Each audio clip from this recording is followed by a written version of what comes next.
नमस्कार प्यारे विद्यार्थियों।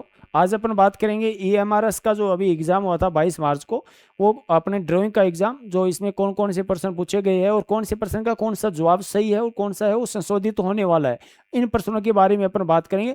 लगभग अपनी जो ऑफिशियल आंसर की अपनी वही रहने वाली है। एक दो प्रश्नों में चेंज हो जाए वो एक अलग बात है, लेकिन लगभग अपने प्रश्नों की वही आंसर की रहने वाली है। मेरा नाम श्याम सुंदर है। आप मुझे लगभग बच्चे मुझे जानते हैं, मेरा नाम श्याम सुंदर है। और मैं लगभग 2022 में स्कूल लेक्चरर का एग्जाम 7वीं रैंक से क्वालिफाइड किया। उसके बाद में मैंने असिस्टेंट प्रोफेसर का एग्जाम 2023 में मैंने 22वीं ए रैंक के साथ क्वालिफाइड किया। अभी मेरे जो पीएचडी है वो अजमेर यूनिवर्सिटी से चल रही है। तो स्टार्ट करते हैं, अपने ज़्यादा समय नहीं लगाएंगे, क्योंकि जो भी आंसर है आपको भी बड़ी जिज्ञासा हुई है कि कौन कौन से आंसर सही है, कौन से है वो दुविधा के शिकार बने हैं। तो इन प्रश्नों को भी अपन हल करते हुए चलेंगे।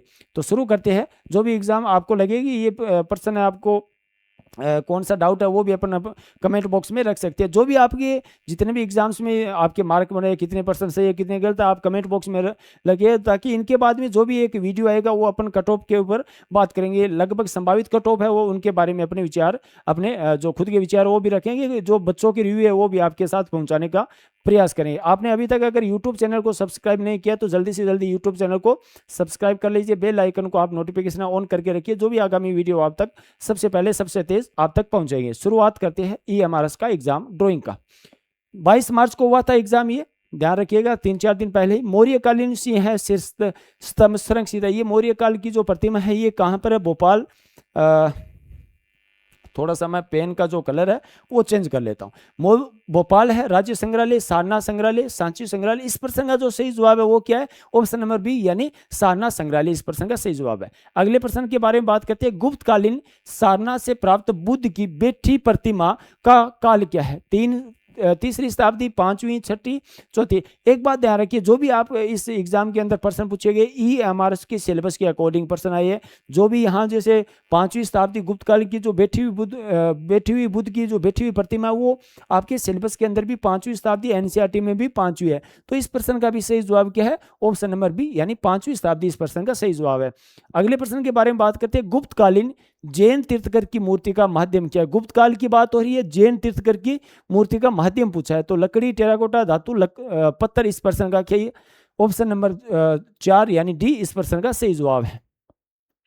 अवनींद्रनाथ टैगोर द्वारा चित्रित यात्रा का अंत, यानी यात्रा का अंत में किस जानवर को दिखाया गया है?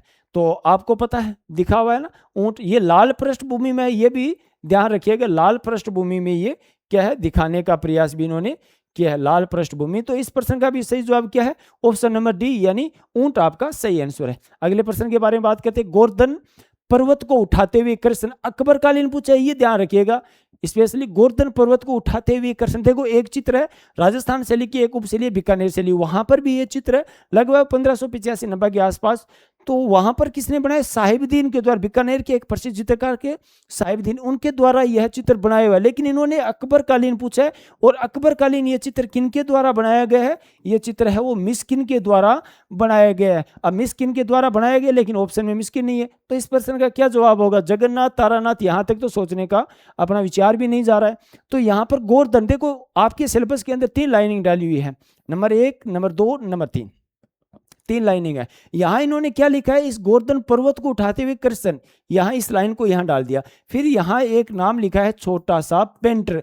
पेंटर में क्या डाला है इन्होंने? गोवर्धन को डाला है,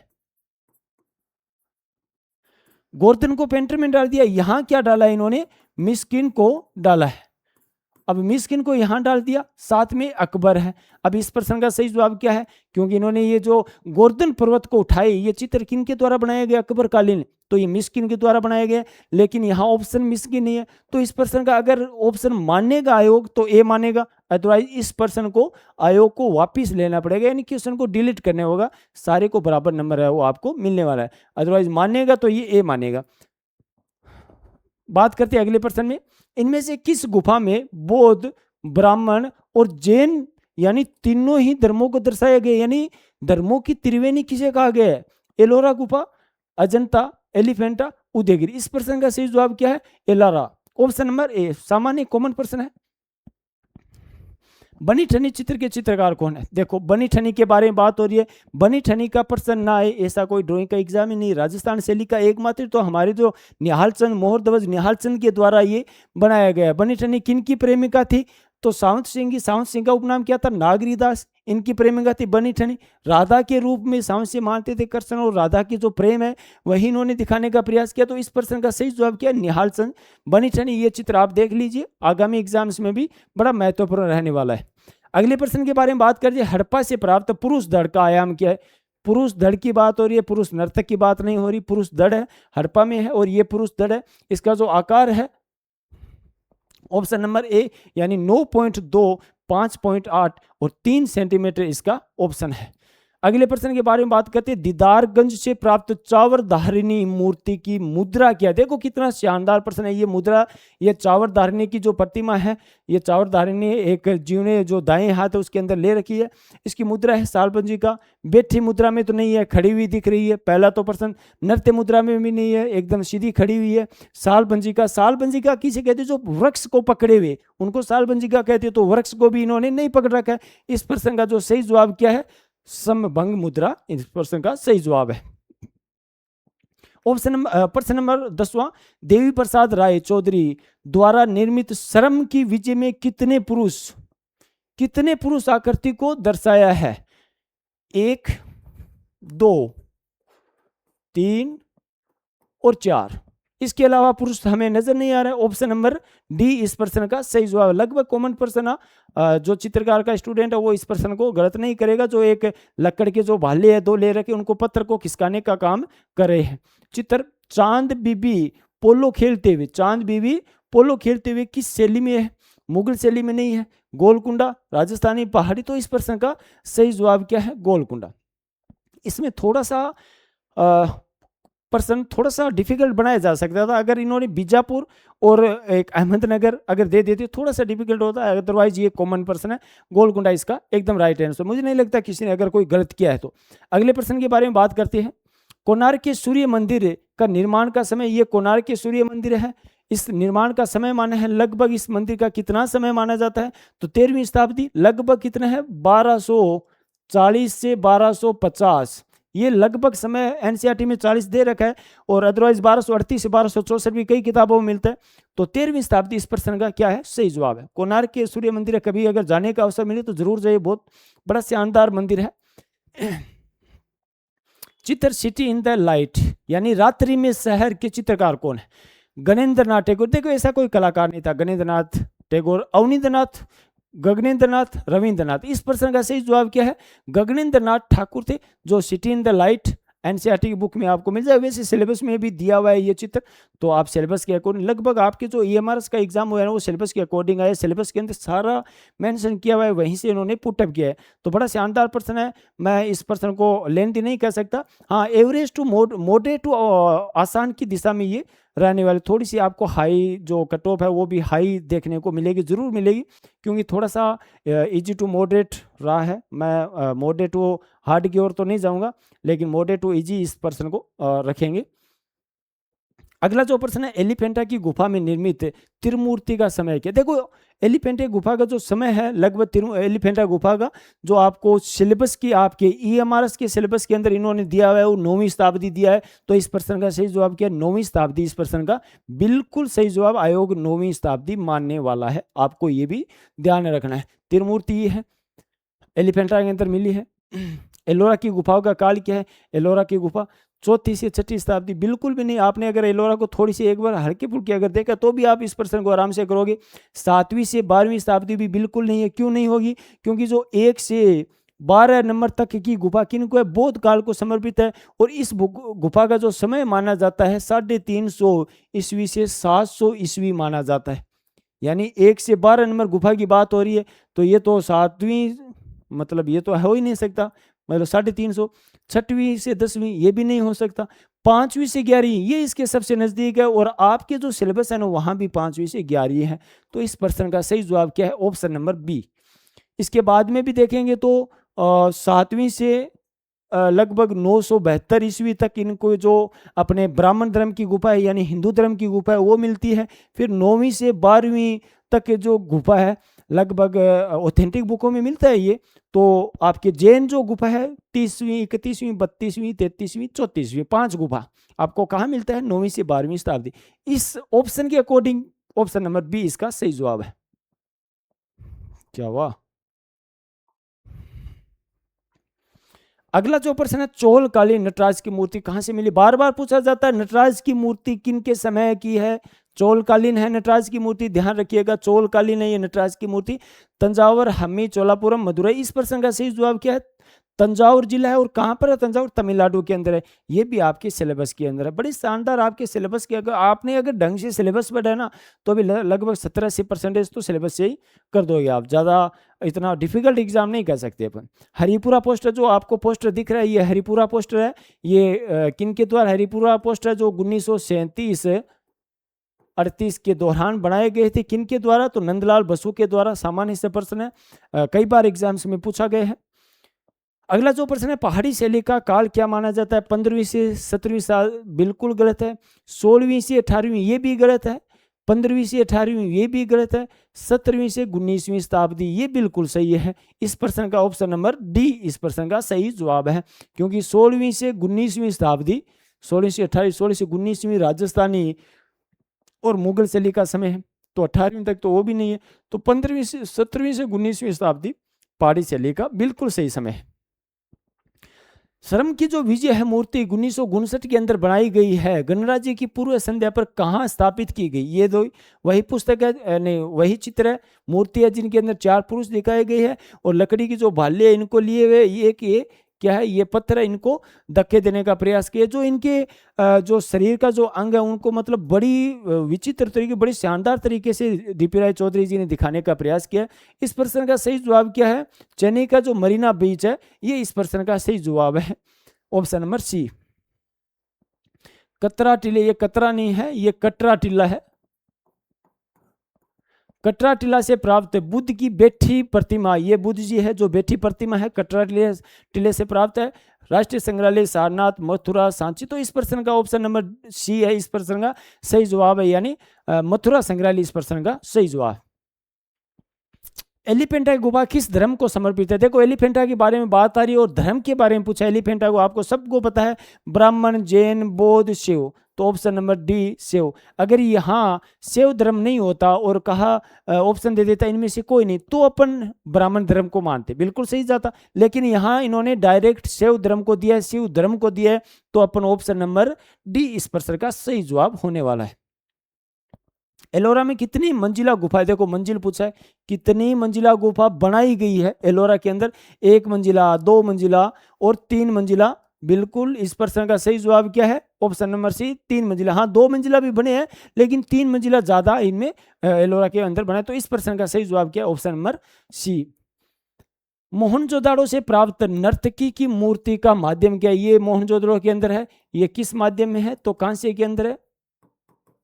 ये बहुत बार प्रश्न पूछा जाता है और ये लगभग कॉमन प्रश्न है हर बच्चे का। ये प्रश्न क्या है? एकदम बढ़िया तरीके से तैयार किया हुआ प्रश्न है। इनमें से कौन चित्रकार ने बंगाल के ग्रामीण लोक कला, देखो बंगाल की है ग्रामीण लोक कला के बारे में बात हो रही है, सीख कर अपना कार्य किया? तो जेमिनी राय, नंदलाल बसु, बोस, डीपी राय चौधरी, गगनेंद्र नाथ टैगोर। इस प्रश्न का सही जवाब क्या है? जेमिनी राय या यामिनी रंजन राय, जो भारत के कला के क्षेत्र में प्रथम पद्म भूषण प्राप्त करता भी है। 1955 में लगभग इनको पद्म भूषण प्राप्त हुआ था। नंदलाल बसु को 1954 में भारत का प्रथम कला के क्षेत्र में पद्म विभूषण प्राप्त करने वाले कलाकार है। तो ध्यान रखिएगा ग्रामीण लोक कला आपका सही जवाब जेमिनी राय है। अजंता की भित्ति चित्रों में प्रयुक्त रंग कौन सा है? अजंता की बात हो रही है, तेल रंग, कृत्रिम रंग, जल रंग, खनिज रंग। सबको पता है अजंता के अंदर जो खनिज रंग प्रयोग किया गया, खड़िया, इनोजी, रामरज, गेरू, ये क्या होते हैं? खड़िया मतलब ये खनिज रंग, और अजंता के अंदर इन रंगों का प्रयुक्त किया। इस प्रश्न का सही जवाब ऑप्शन नंबर डी। चित्रकूट में राम से मिलते भरत चित्र राजस्थान के किस, देखो राजस्थान की स्पेशली बात आई है, राजस्थान के किस चित्र शैली की ये चित्र है? चित्रकूट में राम मिलते, किशनगढ़ शैली, कांगड़ा। देखो कांगड़ा और मुगल तो वैसे भी कट गए क्योंकि राजस्थानी शैली नहीं है। यहाँ आपने अगर राजस्थान को ढंग से देख लिया फिर आप 2 में कन्वे, यानी 50-50 में तो आप यहाँ तक पहुँच गए। जयपुर शैली इसका सही जवाब है। एक चित्रकार है अपने जयपुर के अंदर, गुमान, गुमान जो चित्रकार, इनके द्वारा इस चित्र को बनाया गया था। तो इस प्रश्न का सही जवाब क्या है? Option number C. एनसीईआरटी की बुक में ये मिल जाएगा। निम्न में से किससे मिलने जापानी चित्रकार ओकाकुरा आए थे? जापान के थे, भारत आए थे, किससे मिलने आए थे? रविंद्रनाथ ठाकुर, नंदलाल, रामकिंकर, असित कुमार। इस प्रश्न का सही जवाब क्या है? रविंद्रनाथ टैगोर। देखो, ओकाकुरा जी जब जापान से भारत आए थे तो रविंद्रनाथ टैगोर से मिले थे। फिर जो जाते समय इन्होंने अवनींद्रनाथ ठाकुर से भी मुलाकात हुई, लेकिन जो इन्होंने वहां जाने के बाद में इन्होंने दो कलाकारों को भेजा था भारत में, लगभग 1901-2 के आसपास। एक तो ताइकान नाम था, एक हिंसदा नाम था। ताइकान और हिंसदा जब जापान से भारत आए थे तब उन्होंने अवनींद्रनाथ ठाकुर को वास पद्धति सिखाई थी। वास पद्धति जो बंगाल शैली का मतलब शुरुआत आरंभ करने का जो श्रेय दिया जाता है, वास पद्धति को बंगाल शैली को ही दिया जाता है। और उनके जनक कौन है? अवनींद्रनाथ ठाकुर, जापान से आई हुई, ध्यान रखिएगा। इस प्रश्न का सही जवाब है आंसर ए। सिंधु घाटी सभ्यता की अवशेष कालीबंगा से प्राप्त हुए। आप सबको पता है कालीबंगा कहाँ है? तो राजस्थान कालीबंगा है, जो घग्गर नदी के किनारे पर है कालीबंगा। यहाँ हल चलाने के साक्ष्य मिले, दोनों ओर हल जो है चलाने के साक्ष्य हमारे कालीबंगा, विश्व में एकमात्र साक्ष्य कालीबंगा से मिलते हैं। तो कालीबंगा कहाँ है? तो राजस्थान के अंदर है। इनमें से कौन चित्रकार है जो सर्वप्रथम ऑयल व लिथोग्राफी तकनीक में लिथोग्राफी तकनीक में सर्वप्रथम की बात हो रही है, ध्यान रखिएगा, महाकाव्य को चित्रित किया इन्होंने। ध्यान है आपको, लगभग मतलब 1894 के आसपास में इन्होंने माधवराव की सहायता से मुंबई के अंदर लिथोग्राफी प्रारंभ किया था। इससे पहले इन्होंने ऑयल पेंटिंग में भी कंपनी शैली में काम किया। तो सर्वप्रथम इन्होंने महाकाव्य जो बनाया था वो कौन थे? राजा रवि वर्मा। बड़ा शानदार प्रश्न था। अगला प्रश्न है, हमारा राष्ट्रीय सिंह है शीर्षक स्तंभ किस पत्थर से बना है? हमारा जो राष्ट्रीय सिंह है, जो शेर है, ये शीर्षक जो स्तंभ है वो किस पत्थर से बनी है? तो गुलाबी मार्बल पत्थर, चुन्ना पत्थर, ग्रेनाइट पत्थर, ये बलुआ पत्थर से बना है। ऑप्शन नंबर 1 बिल्कुल सटीक आंसर है। आगे का जो अगला प्रश्न है, मोहनजोदाड़ो से प्राप्त मातृ देवियों की मूर्ति का माध्यम क्या? देखो, मातृ देवियों की मूर्ति का माध्यम है, मैंने प्रयास किया है कि आपको ये मूर्ति या चित्र है जो भी आपको साथ में दिखाने का प्रयास, ताकि आपका जो भी डाउट है वो तुरंत ही क्लियर हो जाए, ताकि आप मतलब मैंने मातृ देवियाँ पूछी, आप तुरंत किताबों के अंदर मातृ देवियाँ देख रहे हो कि किस पत्थर की बनी है, दिखाई कैसी दे रही है। तो मैंने प्रयास किया है कि इनको साथ में लेकर आपको मैं डिस्कशन करूँ, ताकि जो भी आपके डाउट है यहीं क्लियर हो जाए। इस प्रश्न का जो सही जवाब है, मातृ देवी की मूर्तियां धातु, मूर्ति, पत्थर और लकड़ी। इस प्रश्न का सही जवाब क्या है? टेराकोटा मोहनजोदाड़ो से में जो मातृ देवियां मिली है, इस प्रश्न का सही जवाब है। अजंता के चित्रों में किसकी प्रधानता है? अजंता के चित्रों में प्रधानता पूछी है तो रंग की और पोत की और छाया और रोशनी की बिल्कुल कम है, न के बराबर रेखाओं की सबसे ज्यादा है। रेखाओं को तो अजंता के जादूगर की उपमा में दी जाती है। रेखाएं प्रारंभ, भारतीय चित्रकला क्या प्रदान है? रेखा प्रदान है। अजंता क्या प्रदान है? रेखा प्रदान है। पाश्चात्य चित्रकला क्या प्रदान है? तो फिर रंग प्रदान आता है। तो इस प्रश्न का सही जवाब क्या है? अजंता के चित्रों में किन की प्रधानता है? रेखाओं की प्रधानता है। इनमें से चित्र राधिका की चित्रकार कौन है? गलूम राधिका। कई बार इस प्रश्न को पूछा गया है। समनेंद्रनाथ, सोमेंद्रनाथ, नंदलाल, मोहम्मद अब्दुल रहमान चुगताई, जिनका जन्म कहाँ होता है? लाहौर के अंदर होता है, ये रहे राधिका जी। इस प्रश्न का सही उत्तर राधिका। जो एनसीईआरटी की जो 12th की जो किताब है उसके अंदर पीछे का जो पृष्ठ भाग है, पीछे का भाग, वहाँ देखिएगा इनको उस जो पृष्ठ के भाग में जो पीछे के भाग में जगह मिली हुई है।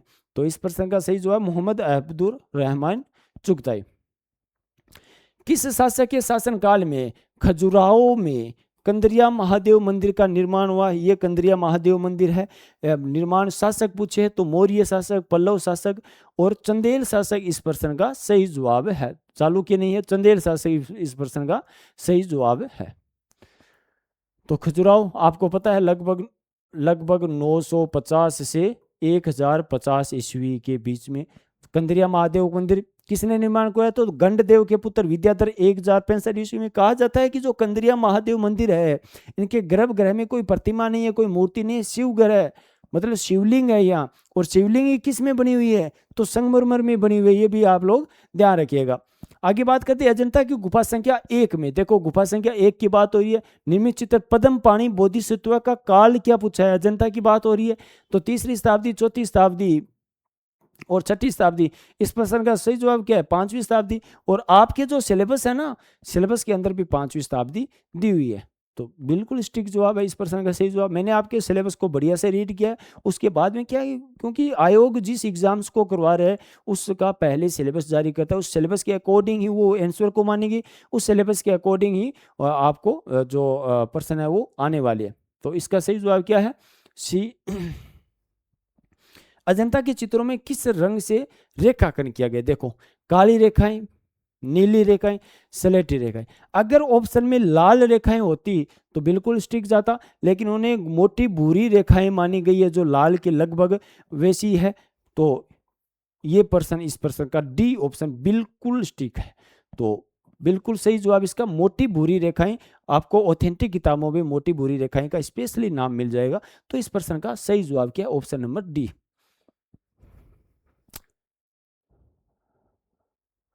बंगाल शैली में चित्रित पार्थसारथी के चित्रकार है, पार्थसारथी अवनींद्रनाथ, जेमिनी राय, नंदलाल, गगनेंद्रनाथ। तो इस प्रश्न का सही जवाब क्या है, नंदलाल है। अगर पार्थसारथी राजस्थानी शैली या राजस्थान के कलाकार के बारे में पूछते, राजस्थान के कलाकार, तो कौन होते भाई, तो करपाल सिंह शेखावत इस प्रश्न का सही जवाब होते। करपाल सिंह शेखावत के द्वारा भी पार्थसारथी बनाया गया है, लेकिन इस प्रश्न का नंदलाल बसु है वो बिल्कुल स्टिक जवाब है। सही आप आंसर संख्या, आंसर सी आपका बिल्कुल सही जवाब। पल्लवकालीन गंगावतरण मूर्ति का समय क्या है, पल्लव काल की है, गंगावतरण मूर्ति का समय माना है, तो आपके ऑप्शन मतलब आपके सिलेबस में भी 7वीं शताब्दी दी है, ये पल्लवकालीन है गंगावतरण की जो मूर्ति है, और ये ग्रेनाइट पत्थर से, और कहाँ पर है, तो ये आपको पल्लव काल की है, तमिलनाडु के अंदर है गंगावतरण। चलते हैं अगले प्रश्न में। अजंता की गुफा किस नदी के किनारे है, बहुत बार प्रश्न पूछा गया है। अजंता की गुफा बेड़ाघाट, बागन रखा, ये बागोरा नदी इस प्रश्न का सही जवाब है। बागोरा नदी बिल्कुल स्टिक जवाब है। अजंता की गुफा। हरिपुरा में कांग्रेस अधिवेशन में किसने चित्रित पैनल किया था, तो हरिपुरा में कांग्रेस अधिवेशन अभी प्रश्न आया भी था, और यहाँ भी आगे इस प्रश्न का सही जवाब क्या है, नंदलाल बसु इस प्रश्न का बिल्कुल स्टिक जवाब। तो ये थे आपके लगभग 40%, बिल्कुल स्टिक 40% जो आपके हर प्रश्न है वो 1 नंबर का जाने वाला है, और इसमें माइनस मार्किंग है। जो आगामी अपन 60 प्रश्नों पर बात करेंगे, मोटा मोटी 15 प्रश्न आएंगे, और 15 हर एक प्रश्न के 4 आंसर, 4 प्रश्न रहेंगे, यानी 4 बरोबर 60 नंबर के, और 40 गुणा 1 बरोबर कितने हो गए, 40। तो टोटल कितने हो गए, 100 प्रश्नों के आपके जवाब है, 100 नंबर आपको है। तो आपको देखेंगे आगे कट ऑफ की इसमें कितने जाने की पूरी संभावना है। तो ये हमारा समय जो मेंस का एग्जाम है, देखो नीचे दिए गए प्रश्नों के उत्तर एक पंक्ति में दे। गंगा और यमुना नदियों को देवी स्वरूप किस शैली में मंदिर के गर्भगृह के प्रवेश द्वार, यानी किस मंदिर के गर्भगृह के प्रवेश द्वार पर दिखाया गया है। गंगा और यमुना, तो नागर शैली बिल्कुल ठीक जवाब आपको। नागर शैली के अंदर गंगा और यमुना को दिखाया गया, जबकि द्रविड़ शैली के अंदर आए तो द्रविड़ शैली के अंदर द्वारपालों को प्रवेश द्वार के ऊपर दिखाया गया है। और अपने नागर शैली के अंदर पूछे तो ये गंगा और यमुना। अगर गंगा यमुना पूछे तो गंगा क्या है मगरमच्छ के ऊपर, यमुना क्या है कछुए के ऊपर दिखाई गई है। तो ये बिल्कुल स्ट्रिक्ट जवाब इसका क्या है, नागर शैली। द्रविड़ शैली के मंदिरों के मुख्य द्वार पर किसको बनाया जाता है, द्रविड़ शैली के मंदिरों के मुख्य द्वार पर किसको, तो गोपुरम को बनाया जाता है। और गोपुरम के बाहर क्या लगाए जाते हैं, द्वारपालों को यहाँ प्रवेश द्वार के ऊपर लगाया जाता है। तो गोपुरम बिल्कुल स्ट्रिक्ट जवाब है। खजुराहो का लक्ष्मण मंदिर किसने और कब बनाया था, देखो खजुराहो चंदेल शासकों के द्वारा बनाया गया है। और खजुराहो मंदिर का समय क्या है, 950 से लगभग 1050 ईस्वी, लगभग इनको माना जाता है कि 10वीं शताब्दी 11वीं शताब्दी इनका सही है। तो खजुराहो के लक्ष्मण मंदिर को किसने और कब बनाया, तो यशोवर्मन, चंदेल राजा थे यशोवर्मन। यशोवर्मन का जो नाम था ना पहले नाम, वो लक्ष्मण वर्मन, तो अपने नाम के ऊपर इन्होंने लक्ष्मण मंदिर का निर्माण कराया। अब ये लक्ष्मण मंदिर है ना, ये किस देवता को समर्पित है, तो भगवान विष्णु को समर्पित है, ये भी ध्यान रखिएगा। तो यशोवर्मन चंदेल राजा 930 से 950 ईस्वी के मध्य। तो इस प्रश्न का सही जवाब है बिल्कुल सही है। आगे बात करते हैं लक्ष्मण मंदिर किस शैली में है, तो आप सबको पता है जो खजुराहो के मंदिर है वो किस शैली में है। तो आपको सबको पता है ये किस शैली के अंदर है, तो नागर शैली के अंदर है। उत्तर भारत और मध्य भारत के जो मंदिर आते हैं ना, ये नागर शैली के हैं। दक्षिण भारत के मंदिर आते हैं वो द्रविड़ शैली के, यानी कर्नाटक के जो आसपास के मंदिर है, कर्नाटक या कर्नाटक के आसपास के लगभग थोड़ी बहुत मंदिर है वो बेसर शैली के, जो नागर शैली और इनके द्रविड़ शैली के मिश्रित रूप से बने हुए हैं। तो ये आपके 4 प्रश्न है, ABCD पहले का 4 है, इसको आप ढंग से देख लीजिएगा।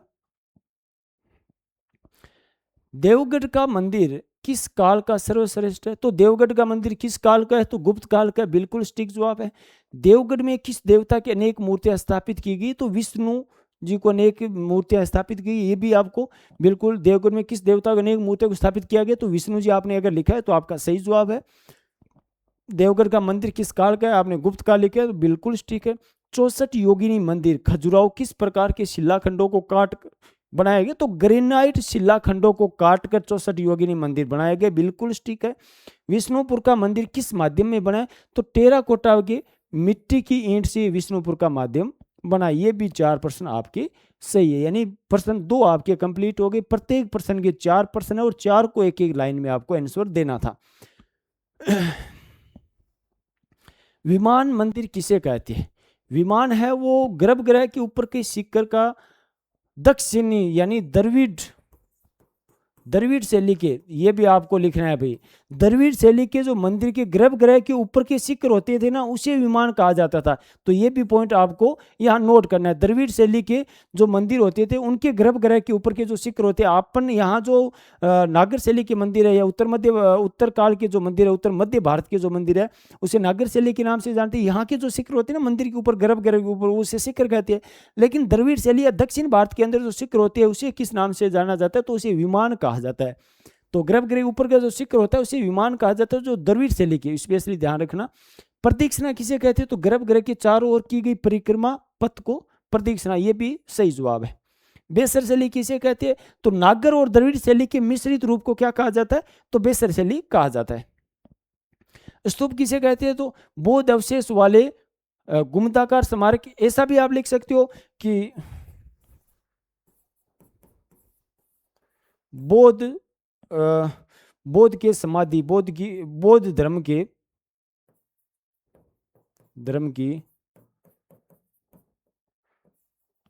समाधि का प्रतीक, ये प्रश्न भी आपका सही है। बौद्ध धर्म की समाधि का प्रतीक या बौद्ध अवशेष वाले गुम्बदाकार स्मारक, ये भी आपका सही है। तो ये भी आप लोगों का सही है। तो प्रश्न 3 हो गए, कुल 15 प्रश्न है। प्रत्येक प्रश्न के 4 छोटे प्रश्न है, उसका सही जवाब देना। तो 3 प्रश्न यानी 12 प्रश्न आपके कंप्लीट हुए।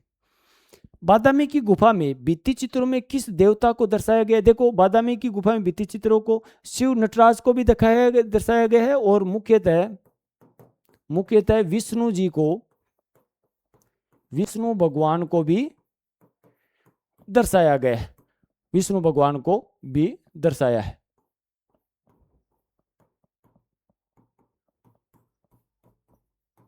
तो इस प्रश्न का ये भी आप लोगों को लाइन रखने हैं, क्योंकि बादामी के अंदर 4 गुफा है। पहली शैव धर्म से, दूसरी तीसरी वैष्णव धर्म से भगवान विष्णु को समर्पित है। तो ये भी आपको, इनके भी ये लाइन आपको साथ रखनी है। बादामी के भित्ति चित्रण में राजमहल के दृश्यों में नृत्य का आनंद लेते हुए किस शासक के परिवार सहित दिखाया गया है? तो बादामी में कीर्तिवर्मन द्वितीय चालुक्य काल, बिल्कुल स्टिक जवाब है। कीर्तिवर्मन, मंगलेश मत कर देना, कीर्तिवर्मन द्वितीय के चालुक्य काल के शासक थे, इनके परिवार सहित है वो बादामी के अंदर भित्ति चित्र वो दिखाए गए हैं।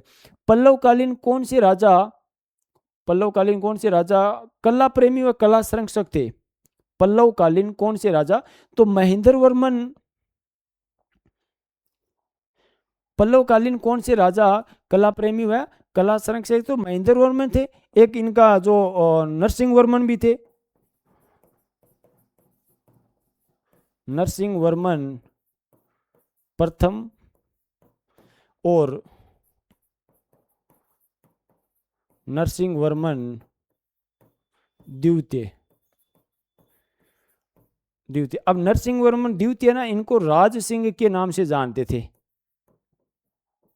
राज सिंह के नाम से जानते थे। तो आपको ये तीनों लाइन लिखनी थी महेंद्रवर्मन, क्योंकि इन्होंने कहा है कि पल्लवकालीन कौन से राजा कल्याण, कौन से दिया है ना, कौन से राजा कौन से राजा कला प्रेमी कला संरक्षक से थे? कौन से का मतलब एक से अधिक आ गई, बहुवचन में आ गई। कौन सा यानी अगर यहां सा होता ना, सा, तो मानते कि एक राजा के पर्टिकुलर के बारे में पूछा, लेकिन कौन से दिए तो मतलब यहां एक से अधिक है। तो महेंद्र वर्मन प्रथम थे, नरसिंह वर्मन प्रथम और नरसिंह वर्मन द्वितीय, जिसे राज सिंह के नाम से भी जानते थे। कांचीपुरम मंदिर की भित्ति चित्र किस राजा के संरक्षण में बने? थोड़ी सी मिस प्रिंट होगा भी, कांचीपुरम की मंदिर है ना,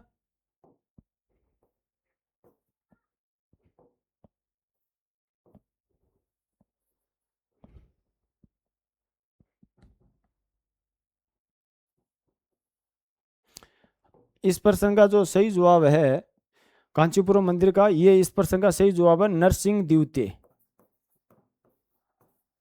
नरसिंह वर्मन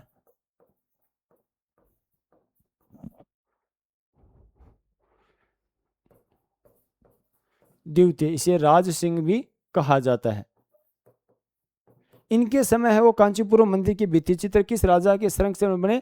तो कांचीपुरम के मंदिर वो नरसिंह वर्मन द्वितीय यानी राज सिंह के संरक्षण में बने थे। तो ये आपके इन प्रश्नों का सही जवाब। थोड़ी सी मिस प्रिंटिंग देखो, ये तो स्वाभाविक सी बात है, मिस प्रिंटिंग तो होना, लेकिन थोड़ी मैं आपको सही करवा रहा हूँ। एलोरा की गुफा अजंता से कितने किलोमीटर दूरी है? प्रश्न संख्या 5 का पहला, एलोरा लगभग 100 किलोमीटर दूरी है, लगभग 100 बिल्कुल सही है।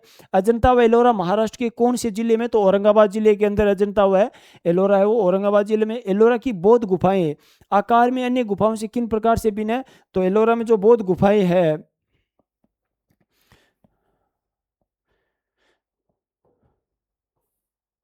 एलोरा में जो बौद्ध गुफाएं हैं वो आकार में, एलोरा में बौद्ध गुफाएं आकार में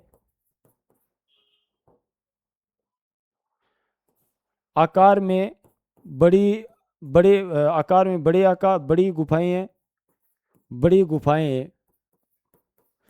गुफाएं हैं, साथ में एक मंजिला, एक दो और 3 मंजिला भवन भी मिले हैं। तो इस प्रश्न का ये आपको एलोरा की बौद्ध गुफा आकार में अन्य गुफाओं से किन प्रकार? तो आकार में अन्य गुफाओं से बड़ी है, अन्य गुफाओं से बड़ी गुफा है, साथ में 1, 2 और 3 मंजिले भवन भी एलोरा के अंदर मिले हैं। एलोरा की गुफा कुल कितने धर्मों को समर्पित है? उन धर्मों के नाम लिखिए। तो एलोरा में बौद्ध है, हिंदू है और जैन है, 3 धर्मों से गुफा है। त्रिवेणी, एलोरा को धर्मों की त्रिवेणी भी कहा जाता है। इस प्रश्न का भी सही जवाब। प्रश्न संख्या 6, सांची स्थल किसके द्वारा विश्व धरोहर है? तो यूनेस्को के द्वारा है, ये बिल्कुल सही है। अगर पूछता अगर आपने 1989 इन्होंने यूनेस्को ने 1989 में सांची को शामिल किया गया, अगर ईयर भी आप लिख देते हो तो बड़ा शानदार हो जाता, लेकिन आपने अगर यूनेस्को अगर लिखा है तो फिर भी आपका बिल्कुल सटीक जवाब है। भोपाल से सांची स्तूप की कितनी दूरी पर है? लगभग 46 किलोमीटर है। कई जगह आपको 50 भी मिलेंगे, कई जगह 53 भी मिलेंगे, तो लगभग 46 या 50 के आसपास आपने अगर किया है तो बिल्कुल सटीक जवाब है। सांची में कुल कितने स्तूप है? तो सांची में कुल 3 स्तूप है। स्तूप के बाहरी आकार में चारों दिशाओं की ओर बना स्थापत्य क्या कहलाता है? स्तूप के बाहरी जो आकार होते हैं ना चारों दिशाओं में, तो इसे तोरण द्वार कहा जाता है। साथ में आपको रेलिंग भी लिख सकते हो, साथ में रेलिंग भी आपको मिलता है, तो ये भी आप लिख सकते हो। तो तोरण द्वार और रेलिंग आपका सही जवाब है। राजा रवि वर्मा ने सबसे पहले किस माध्यम का प्रयोग किया था? तो तेल रंग यानी ऑयल कलर का, आपने अगर इसका प्रश्न ये लिखा है तो बिल्कुल ठीक है, ऑयल कलर यानी तेल रंग का प्रयोग किया है। जमीनी राय की कला पर किस कला का प्रभाव पड़ा था? तो जमीनी राय की कला पर बंगाली लोक कला का प्रभाव पड़ा था। अगर आपको इसको पटुआ की कला का प्रभाव पड़ा था। आप इसे काली घाट शैली भी लिख सकते हो, काली घाट शैली से प्रभावित रहे, काली घाट शैली से भी प्रभावित रहे, ये भी आप बिल्कुल लिख सकते हो। गगनेंद्रनाथ टैगोर किस पाश्चात्य कला को वाद से प्रभावित हो? तो क्यूबिज्म, और क्यूबिज्म को हिंदी में क्या कहते हैं? गणवाद से ये प्रभावित रहे हैं। गणवाद से क्या थे? ये गणवाद से ये क्या थे? प्रभावित रहे हैं। गणवाद लिख सकते हो। आपको पता है गणवाद पेरिस फ्रांस में 1907-25 में आया था। 1922 में जो स्टेला क्रेमरिस थे, इन्होंने गगनेंद्रनाथ को प्रथम भारतीय गणवादी कहा था। तो ये गगनेंद्रनाथ क्यूबिज्म या गणवाद से प्रभावित थे। संताल परिवार मूर्ति कहाँ स्थित है? तो शांति निकेतन के अंदर है, विश्व भारती विश्वविद्यालय में, शांति निकेतन के कला भवन के परिसर में, कला भवन के परिसर में ये प्रश्न कला भवन के परिसर में, शांति निकेतन के कला भवन के परिसर में संताल परिवार मूर्ति स्थापित है। तो ये आप लोग बिल्कुल सही कर सकते हो। चलते हैं अगले प्रश्न में। पद्मपाणि बोधिसत्व कहाँ और किस गुफा में? तो अजंता में है, गुफा संख्या 1 में। ये आपने वस्तुनिष्ठ प्रश्नों में भी आया था, मल्टीपल जो चॉइस प्रश्न थे वहां भी इन्होंने दिया। पद्मपाणि बोधिसत्व अजंता की गुफा संख्या 1 में। त्रिमूर्ति एलिफेंटा किस माध्यम है? तो रॉक कट बेसाल्ट चट्टान माध्यम में। ये भी लिख सकते हो, अदरवाइज आप ये भी लिख सकते हो गाडा भूरा बलुआ पत्थर।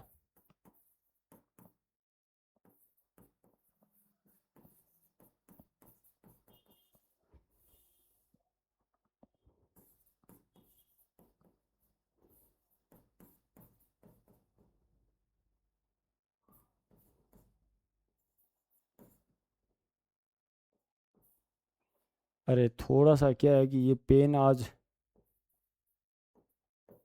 गाडा भूरा बलुआ पत्थर भी आप लिख सकते हो, अदरवाइज रॉक कट बेसाल्ट चट्टान माध्यम है, बिल्कुल सही जवाब है।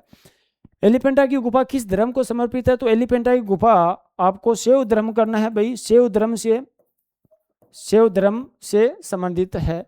आपने अगर हिंदू किया तो भी आपका गलत नहीं है, आपने शैव धर्म किया तो ये आपका बिल्कुल स्टिक जवाब जाने वाला है। शैव धर्म किया तो बिल्कुल स्टिक आपने, क्योंकि यहाँ इन्होंने आज जो प्रश्न है ना, एलिफेंटा किस धर्म से, वस्तु में मल्टीपल चॉइस में भी प्रश्न है, वहाँ इन्होंने ब्राह्मण भी दिया है और शैव धर्म भी दिया है। तो शैव धर्म आप अगर करोगे बिल्कुल स्टिक है। हिंदू धर्म में थोड़ी समस्या आती है, लेकिन शैव धर्म आपको बिल्कुल करना है। स्पेशली एलिफेंटा पूछा तो शैव धर्म बिल्कुल स्टिक प्रश्न है। एलिफेंटा गुफा महाराष्ट्र प्रदेश की किन गुफाओं के समकालीन है? तो राष्ट्रकूट के एलोरा जो गुफा है उनके समकालीन है वो एलिफेंटा की गुफा है, बिल्कुल स्टिक जवाब। देलवाड़ा के विमल शाह मंदिर में बने मातृ शिशु की मूर्ति का निर्माण काल क्या है? तो 10वीं-11वीं शताब्दी देलवाड़ा के विमल शाह का जो मंदिर बना था 1031 ईस्वी में बना था। तो 11वीं-12वीं शताब्दी बिल्कुल सही जवाब है। कंदरिया महादेव मंदिर में निर्मित लक्ष्मी नारायण मूर्ति का निर्माण काल क्या है? तो 10वीं-11वीं शताब्दी अगर किया है तो बिल्कुल सही जवाब है। कोणार्क सूर्य मंदिर का निर्माण काल किया है? तो 13वीं शताब्दी में, लगभग 1250 ईस्वी आपका सही जवाब है। त्रिमूर्ति एलिफेंटा निर्माण का समय क्या है? देखो इस प्रश्न का सही जवाब है वो क्या है, आपके सिलेबस के अंदर है,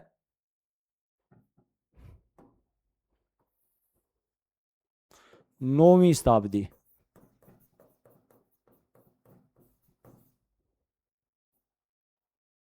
9वीं शताब्दी आपका बिल्कुल सही जवाब है, क्योंकि आया हुआ है 9वीं शताब्दी सिलेबस के अंदर, आपके ईएमआरएस के सिलेबस है वहां 9वीं शताब्दी दिया हुआ है। तो 9वीं शताब्दी आपका इस प्रश्न का सही जवाब होने वाला है। मौर्यकालीन सिंह शीर्ष स्तंभ किस पत्थर से है? तो चमकदार बलुआ पत्थर से है, चमकदार बलुआ पत्थर से ये आपका बिल्कुल सही, चुन्नीदार बलुआ पत्थर से। मौर्यकालीन सिंह शीर्ष स्तंभ का निर्माण काल क्या? 3री शताब्दी बिल्कुल सही है, अशोक काल के समय इनका निर्माण हुआ था। रामपुरा के स्तंभ के शीर्ष पर किस जानवर को दर्शाया गया? बिल्कुल सही है, वर्षभ। आपने अगर वर्षभ लिखा है तो भी सही है, वर्षभ को ही बेल कहा जाता है। एक बात ध्यान रखिएगा, रामपुरा के स्तंभ है, यहाँ रामपुरा के 2 स्तंभ मिले हैं, एक तो वर्षभ मिला है, एक पे यहाँ सिंह मिला है, सिंह। तो वर्षभ ज्यादा महत्वपूर्ण है, क्योंकि वर्षभ के बारे में, रामपुरा को किस लिए जाना जाता है? वर्षभ के बारे में जाना जाता है। तो वर्षभ किया है तो बिल्कुल, बेल किया है तो बिल्कुल स्टिक जवाब है सिंह। 2 स्तंभ है, एक में सिंह है, एक पे वर्षभ है, तो वर्षभ ज्यादा महत्वपूर्ण। दोनों लिखिए तो बड़ा स्टिक आपने सही जवाब दिया। मौर्यकालीन संकिसा में स्थापित स्तंभ के शीर्ष पर किस जानवर को दर्शाया गया? तो हाथी यानी गज यहाँ दर्शाया गया, बिल्कुल सही जवाब आपका है। अगले प्रश्न में चलते हैं। नीचे दिए गए प्रश्नों का उत्तर एक, गंगावतरण मूर्ति किस शासनकाल की है? तो गंगावतरी हमने देखा पल्लव शासनकाल की है, और कहाँ है? ये तमिलनाडु के अंदर है, महाबलीपुरम गुफाओं के अंदर है। इनका समय आपको पता है 7वीं से 9वीं शताब्दी है। गंगावतरण मूर्ति किस निर्माण? तो 7वीं शताब्दी हमने अभी बात की, 7वीं शताब्दी। कैलाश पर्वत को उठाए हुए मूर्ति किस शासनकाल की है? तो कैलाश पर्वत उठाए हुए राष्ट्रकूट काल की है, लगभग 8वीं शताब्दी। कैलाश पर्वत को उठाते हुए रावण की मूर्ति है, वो एलोरा के अंदर राष्ट्रकूट काल की है। चवरदानी मूर्ति किस काल की है? तो ये चवरदानी की जो मूर्ति है ये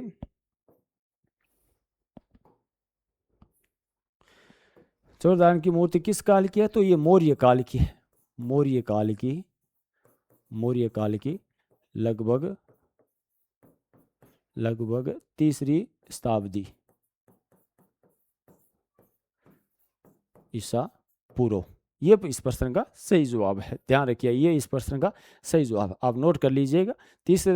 मौर्य काल की लगभग तीसरी शताब्दी ईसा पूर्व इस प्रश्न का सही जवाब है। चलते हैं अगले प्रश्न में। धनराज भगत किस विद्या से थे? तो ये आपने अगर मूर्ति कला लिखी है या मूर्ति विद्या लिखी है, मूर्ति विद्या से थे, या आप इसे मूर्तिकार भी कह सकते हो। मूर्तिकार, मूर्ति विद्या। अनुपम सुदर्शन कला किस विद्या से? तो प्रिंट मेकिंग या छापा कला आपने अगर लिखा है तो भी सही है। छापा कला या प्रिंट मेकिंग बिल्कुल स्टिक जवाब है। जी.आर. संतोष किस विद्या के कलाकार थे? तांत्रिक थे, आधुनिक चित्रकार थे। अगर आपने नव तांत्रिक लिखा है वो भी सही है। नव तांत्रिक कलाकार बिल्कुल स्टिक जवाब है नव तांत्रिक कलाकार। श्रम की विजय मूर्ति की मूर्तिकार कौन है? तो डीपी राय चौधरी, बिल्कुल सही है। आपने अगर ये लिखा है तो एकदम सही जवाब आपका। कला इतिहास की दृष्टि से कांस्य काम में नहीं है, यहाँ कांस्य करना। कांस्य की कौन सी प्रतिमा अति प्राचीन मानी जाती है? कला इतिहास की दृष्टि से कांस्य कला कौन सी प्रतिमा है? तो मोहनजोदाड़ो की जो नृत्यांगना ये सबसे प्राचीन है, बिल्कुल ठीक है। पल्लवकालीन नटराज की मूर्ति, नटराज नहीं, आयोग ने जो पल्लवकालीन दिया है कांस्य मूर्ति है पटरा, ये नटराज की जो मूर्ति है चोलकालीन में नटराज दिया हुआ, और ये आपके सिलेबस के अंदर भी दिया हुआ है। नटराज की जो प्रतिमा है वो चोलकालीन है और कांस्य प्रतिमा है पल्लवकालीन। नटराज की जो चोलकालीन प्रतिमा है वो चेन्नई, ये गलत है भाई, थोड़ा सा क्या है मिस प्रिंट भी है। तो ये कहाँ है? तो ये राष्ट्रीय आधुनिक कला संग्रहालय में है। राष्ट्रीय संग्रहालय दिल्ली के अंदर है। राष्ट्रीय संग्रहालय दिल्ली, ये इस प्रश्न का सही जवाब है। जो चोलकालीन होना चाहिए आयोग मेरे हिसाब से पल्लवकालीन। नटराज की जो मूर्ति है ना चोलकालीन है, लगभग 12वीं-13वीं शताब्दी की। तो ये हो सकता है मिसप्रिंट आयोग की ओर से मिस प्रिंट हो, क्योंकि यहाँ कहाँ से पल्लवकाल के समय नटराज की कोई कहाँ से प्रतिमा ही नहीं। तो ये भाई थोड़ा सा ध्यान रखना। चेन्नई मरीना तट पर स्थित श्रम की विजय मूर्ति किस माध्यम में है? तो ये कांस्य माध्यम है, ये प्रश्न भी सही है। और ये भी क्या है? कांस्य माध्यम में है, ब्रॉन्ज यानी कांस्य माध्यम में। तो लगभग सारे कांस्य माध्यम की है, तो ये मेरे हिसाब से चोलकालीन होनी चाहिए। फिर भी देखेंगे आयोग का क्या आंसर आते, उनके बारे में बाद में बात करेंगे। नीचे देखिए प्रश्न उत्तर है, राम का विवाह यानी 1914 में किस कलाकार के द्वारा सर्जित है? नहीं, ये थोड़ा सा मिसअंडरस्टैंडिंग हो गया। राम का जो विवाह है 1914 में, ये के वेंकटप्पा के द्वारा ये बनाया गया 1914 के अंदर। ये के वेंकटप्पा इसका सही जवाब होगा भाई, आप लोग थोड़ा सा सही कर लीजिएगा। के वेंकटप्पा इसका सही जवाब होगा। राम का विवाह 1914 में, एनसीईआरटी की जो 12th की किताब उसके अंदर मिल जाएगा ये राम का विवाह 1914 में। कैरिकेचर बनाने में बंगाल स्कूल के किस कलाकार की गहरी रुचि? तो गगनेंद्र नाथ टैगोर थे। कैरिकेचर किसे कहा जाता है? तो व्यंग्य कलाकार, तो ये गगनेंद्र कलाकार थे। ऊंट अमृता शेरगी के कलाकृति कहाँ पर संग्रहित है? तो राष्ट्रीय आधुनिक कलाकार संग्रहालय यानी नगबा के अंदर, ये राष्ट्रीय आधुनिक जो कला संग्रहालय वहाँ है। भारतीय आधुनिक कला की शुरुआती महिला कलाकार को सर्वप्रथम जो नाम था वो अमृता शेरगिल का था, बिल्कुल सही जवाब है। चितेंद्रनाथ मजूमदार के कार्य करने का प्रमुख माध्यम क्या था? जल रंग के अंदर वास तकनीक इन्होंने अपनाई थी, बिल्कुल ठीक। अब्दुल रहमान चुगताई ने किन्हीं 2 प्रमुख चित्रों के नाम लिखे? सोहनी महिवाल तथा मिस्टिक लव। और भी नाम लिख सकते थे, जैसे हरिमन तोता हो गया,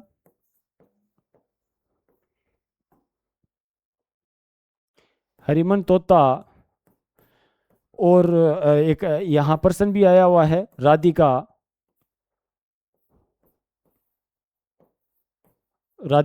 ये भी लिख सकते हो। जो भी आपके अब्दुल रहमान चुगताई के 2 चित्र लिखने थे, जो भी आपका याद आ रहे थे। राम ने समुद्र के विमान को नष्ट किया चित्र किसका है? तो राजा रवि वर्मा का ये चित्र। जेमिनी राय द्वारा सर्जित ब्लैक हॉर्स यानी काला घोड़ा कलाकृति कहाँ पर संग्रहित है? तो राष्ट्रीय आधुनिक कला संग्रहालय यानी नगमा के अंदर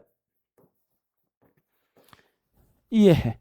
तो ये थे आपके जो लगभग 15 ये हो गए 15, और प्रत्येक पर्सन के 4 थे, तो मतलब 60 तो ये हो गए। और 40 वो थे और गुणा 1 नंबर के बराबर 40 हो गए, तो 100% थे, 100 नंबरों के थे। जल्दी अगली वीडियो में कोशिश करेंगे EMRS की जो संभावित कट ऑफ है वो लेकर आएंगे। जो भी आपके डाउट वगैरह है वो आप अपने कमेंट बॉक्स में रख सकते हैं, ताकि आपके जो डाउट है वो कमेंट बॉक्स में ज़रूर रखना। जो भी आगामी वीडियो इसके अंदर आपको संभावित कट ऑफ लेकर आने का प्रयत्न करें। आपने अभी तक अगर यूट्यूब चैनल को सब्सक्राइब नहीं किया तो जल्दी से जल्दी सब्सक्राइब कर लीजिए। टेलीग्राम चैनल का लिंक आपको उपलब्ध करा दिया जाएगा। आप अपने टेलीग्राम ग्रुप को भी लिंक है वो ज्वाइन कर लीजिए। जो भी क्यूरीज कमेंट वगैरह में आप डालकर हमें बता सकते हैं। अपने कितने मार्क्स बन रहे हैं वो कमेंट में बताइए, ताकि अपन जल्दी ही एक कट ऑफ पर बात करेंगे। तो मिलते हैं एक और नई वीडियो के साथ, जब तक धन्यवाद, थैंक यू। मिलते हैं नई वीडियो के साथ, धन्यवाद।